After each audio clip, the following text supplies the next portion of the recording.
Qui peut le moins, peut le plus. Voici une illustration jurisprudentielle de cet adage revisité par mes soins.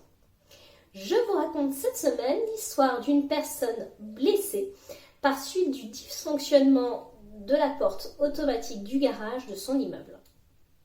En effet, après son passage, la personne se rend compte que la porte automatique ne se referme pas d'elle-même et elle la referme manuellement. C'est à ce moment-là qu'elle est blessée.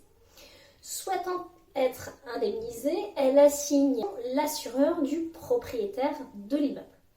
Et cet assureur appelle en garantie l'entreprise chargée de la maintenance de la porte de garage automatique. L'assureur estime en effet que la victime a été blessée en raison du dysfonctionnement de cette porte automatique et qu'il s'agit donc d'un défaut d'entretien imputable à la société de maintenance. La cour d'appel lui donne tort.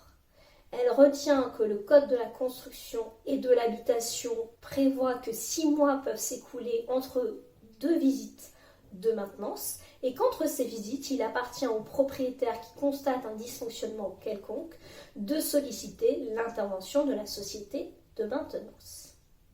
En l'occurrence, dans cette affaire, si les locataires avaient indiqué au propriétaire le dysfonctionnement de la porte automatique, le propriétaire n'avait pas pour autant contacté la société chargée de la maintenance. La cour d'appel en déduisait donc que, faute pour la société d'avoir été appelée et du fait de son intervention moins de 6 mois plus tôt, elle avait parfaitement respecté ses obligations contractuelles. Sa responsabilité ne pouvait donc pas être engagée. L'assureur forme un pourvoi en cassation. Il soutient que la société de maintenance est débitrice d'une obligation de résultat, c'est-à-dire qu'elle est tenue de manière permanente du bon fonctionnement de l'appareil dont elle est chargée de la maintenance. À votre avis, l'assureur a-t-il obtenu gain de cause? La réponse est oui. Dans cet arrêt du 5 novembre 2020, la Cour de cassation casse l'arrêt de la Cour d'appel. Elle juge que celui qui est chargé de la maintenance d'une porte automatique d'accès à un parking est tenu d'une obligation de résultat en ce qui concerne la sécurité de l'appareil. À retenir donc 2 enseignements pour vous, chers gestionnaires de copropriété, administrateurs de biens, plus largement toute personne chargée de l'entretien d'un immeuble. 1.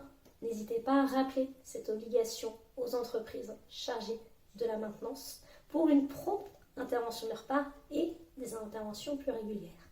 Et 2, dès qu'un dysfonctionnement vous est signalé, appelez vite, très vite, le prestataire. Cela évitera toute discussion sur la responsabilité de votre part au titre d'un défaut d'entretien. Si cette vidéo vous a plu, n'hésitez pas à la commenter, à la liker ou à la partager, ça me fera très plaisir. Quant à moi, je vous dis à la semaine prochaine pour une toute autre thématique.